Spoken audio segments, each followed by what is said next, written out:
Hello guys, welcome back to another video. तो guys इस video में हम लोग ऑथम इन्वेस्टमेंट एंड इंफ्रास्ट्रक्चर के बारे में डिस्कस करने वाले हैं। तो ये ऑथम इन्वेस्टमेंट एंड इंफ्रास्ट्रक्चर के ऊपर एक डिटेल्ड एनालिसिस वीडियो है। तो गाइज इस वीडियो में हम लोग दो पॉइंट्स कवर करेंगे। So our first point is fundamental analysis. यहाँ पे हम लोग देखेंगे कि कंपनी फंडामेंटली कैसी है एंड ये कंपनी क्या पैसे लगाने लायक है या नहीं। And our second point is technical analysis. यहाँ पे हम लोग देखेंगे कि कंपनी के टेक्निकल से कंपनी के बारे में हम लोगों को क्या पता चल रहा है। तो गाइस बिना टाइम वेस्ट के कंपनी की फंडामेंटल एनालिसिस करते हुए वीडियो की शुरुआत करते हैं।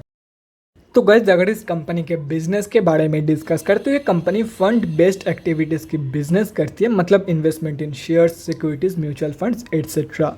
इसके साथ साथ ये कंपनी लोन्स एंड एडवांसेस भी प्रोवाइड कराती है। ये कंपनी सिर्फ और सिर्फ BSE में लिस्टेड है। एंड अगर इस कंपनी के कुछ इंपॉर्टेंट फिगर्स के बारे में डिस्कस करें तो 2497 करोड़ की है कंपनी की मार्केट कैप, 3.73 की पी है, 32.3% है कंपनी की ROC एंड 34.1% है कंपनी की return on equity. Last 6 months के रिटर्न नेगेटिव में जा चुकी है, नेगेटिव बाय 17.3%। एंड लास्ट 3 साल की जो सेल्स ग्रोथ है वो यहाँ पे मेंशन नहीं है। बुक वैल्यू से आप लोगों को काफ़ी सस्ते में ये कंपनी मिल रही है। डिविडेंड कंपनी देती नहीं है एंड फेस वैल्यू 1 रुपये की है। अभी अगर इस कंपनी के कुछ पॉजिटिव्स एंड नेगेटिव्स के बारे में डिस्कस करें तो सबसे पहले पॉजिटिव्स चेक कर लेते हैं।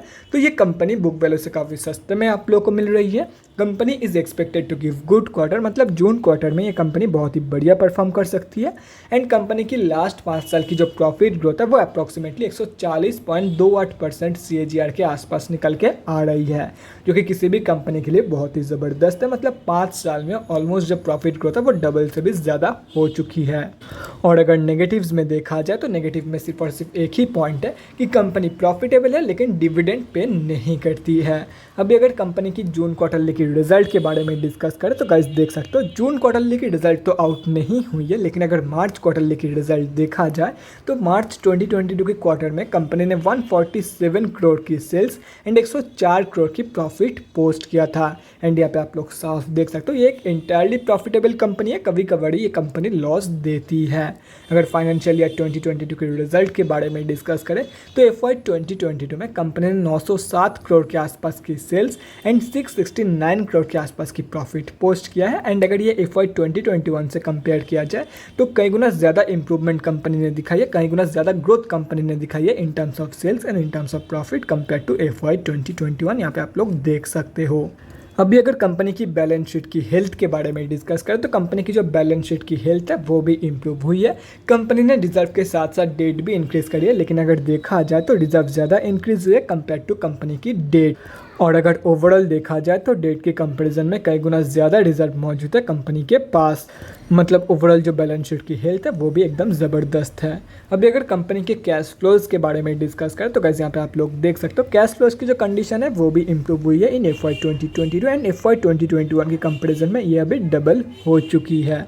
और अगर कंपनी की शेयर होल्डिंग पैटर्न के बारे में डिस्कस करें तो देख सकते हो जून 2022 की शेयर होल्डिंग पैटर्न आउट हो चुकी है लेकिन रिजल्ट आउट नहीं हुई है। और अगर जून 2022 के क्वार्टर में देखा जाए तो सब कुछ अनचेंज्ड है। एंड अकॉर्डिंग टू जून 2022 के क्वार्टर की शेयर होल्डिंग पैटर्न तो 70.28% प्रोमोटर्स की होल्डिंग है, 6.74% FIIs की, पब्लिक की होल्डिंग है अप्रॉक्सीमेटली 23% के आसपास। और अगर पब्लिक में देखा जाए तो काफ़ी सारे बड़े रिटेलर की होल्डिंग है। एंड अगर ये सब कुछ कैलकुलेट करते हो तो इस कंपनी में हम जैसे छोटे मोटे रिटेलर की जो होल्डिंग है वो अप्रॉक्सीमेटली 10% के आसपास निकल के आ रही है। तो गाइस अभी कंक्लूजन पे आते हैं कि आप लोगों को इस कंपनी में पैसा लगाना चाहिए या नहीं। तो देखो गाइस कंपनी की जो ग्रोथ है वो एकदम आउटस्टैंडिंग है, तो आप लोग डेफिनेटली इस कंपनी में लॉन्ग टर्म के लिए इन्वेस्टमेंट प्लान कर सकते हो। लेकिन ये कंपनी मैं आप लोगों को शॉर्ट टर्म के लिए बिल्कुल भी रिकमेंड नहीं करूँगा, क्योंकि शॉर्ट टर्म की जो ट्रैक रिकॉर्ड है कंपनी की वो कुछ खास नहीं है, जैसा कि यहाँ पे आप लोग देख सकते हो। एंड अगर कंपनी की ओवरऑल चार्ट भी देखा जाए तो पिछले कुछ महीनों से क्या पिछले 1 साल से ऑलमोस्ट ये कंपनी एक ही रेंज के अंदर ट्रेड कर रही है। तो ऐसे में आप लोगों को मैं बिल्कुल भी रिकमेंड नहीं करूँगा कि आप लोग शॉर्ट टर्म के लिए कोई भी ट्रेड प्लान करो।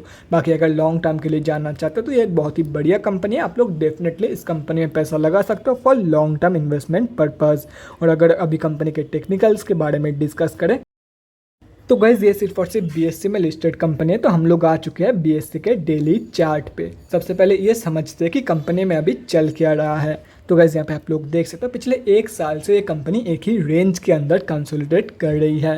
तो जो भी लोग लॉन्ग टर्म के लिए इस कंपनी में इन्वेस्टमेंट प्लानिंग कर रहे हैं वो लोग इस सपोर्ट जोन के आसपास, ये जो सपोर्ट जोन निकल के आ रही है, इस सपोर्ट जोन के आसपास लॉन्ग टर्म के लिए एंट्री प्लानिंग कर सकता है।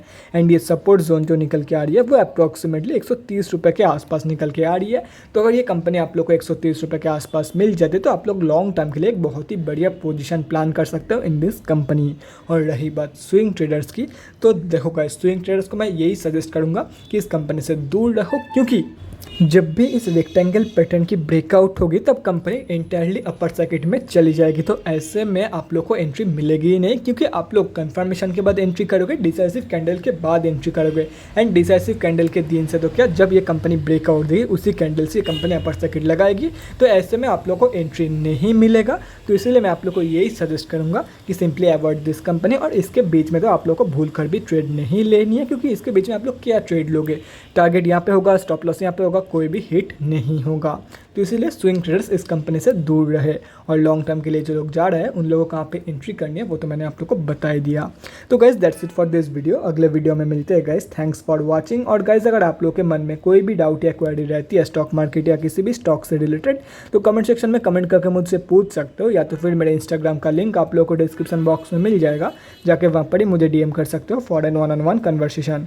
Thanks again for watching guys. Bye guys and definitely guys stay safe.